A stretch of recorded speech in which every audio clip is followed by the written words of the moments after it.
Corps commander house Lahore سے 2 لاشیں برآمد۔ P T I chairman Imran Khan کی گرفتاری کے بعد ہنگامہ آرائی کے دوران ہلاکتوں کی تعداد کے حوالے سے متضاد اطلاعات سامنے آئی ہیں۔ برطانوی ریڈیو کے مطابق 2 دن میں 10 افراد مارے گئے ہیں، جبکہ امریکی خبر رسائی ایجنسی نے ہلاکتوں کی تعداد 6 بتائی ہے، جبکہ پی ٹی آئی کا دعویٰ ہے کہ ان کے 60 سے 70 افراد مارے گئے ہیں۔ ادھر پولیس کا کہنا ہے کہ کور کمانڈر لاہور کے گھر میں تحریک انصاف کے 2 سینئر رہنماؤں میاں محمود الرشید اور میاں اسلم اقبال کی فائرنگ سے 2 افراد جاں بحق ہو گئے ہیں۔ پولیس کے مطابق میاں محمود الرشید نے اپنے دستی اسلحہ سے فائر کیا، جس سے شام نگر کا رہائشی 30 سالہ عبد القدیر ولد عرفان ہلاک ہو گیا، جبکہ میاں اسلم اقبال کی فائرنگ کی زد میں آ کر 35 سالہ محمد عبداللہ وزیر ہلاک ہو گیا۔ عیدی ترجمان کا کہنا ہے کہ انہوں نے یہ لاشیں کور کمانڈر ہاؤس سے لے کر مردہ خانے منتقل کر دی ہیں۔ پولیس کی مدعیت میں عمران خان سمیت 12 پی ٹی آئی رہنماؤں اور 1500 نامعلوم کارکنان کے خلاف دہشت گردی کا مقدمہ درج کر لیا گیا۔ ادھر عسکری ٹاور گلبرگ میں آگ سے بچنے کے لیے واش روم میں چھپا نوجوان دم گھٹنے سے ہلاک ہو گیا۔ تھانہ سرور روڈ پولیس نے کور کمانڈر ہاؤس لاہور پر حملہ، توڑ پھوڑ، ہنگامہ آرائی، قتل، ڈکیتی، اقدام قتل اور دہشت گردی کا مقدمہ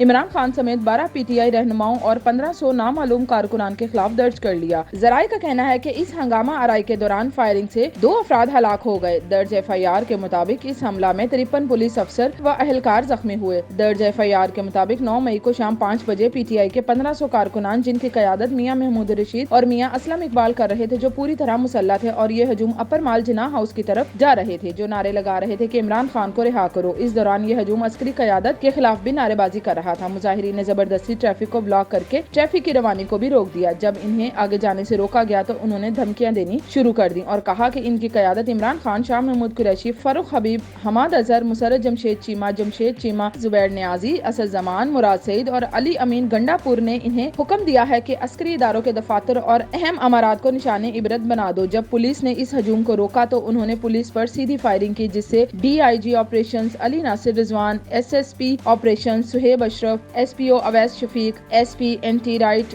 فورس توقیر سمیت 53 پولیس افسران و اہلکار زخمی ہوئے۔ اس دوران میاں محمود الرشید نے اپنے دستی اسلحہ سے فائر کیا، جس سے شام نگر کا رہائشی 30 سالہ عبد القدیر ولد عرفان ہلاک ہو گیا، جبکہ میاں اسلم اقبال کی فائرنگ کی زد میں آ کر 35 سالہ محمد عبداللہ وزیر، جو لیا کا رہائشی ہے، وہ ہلاک ہو گیا۔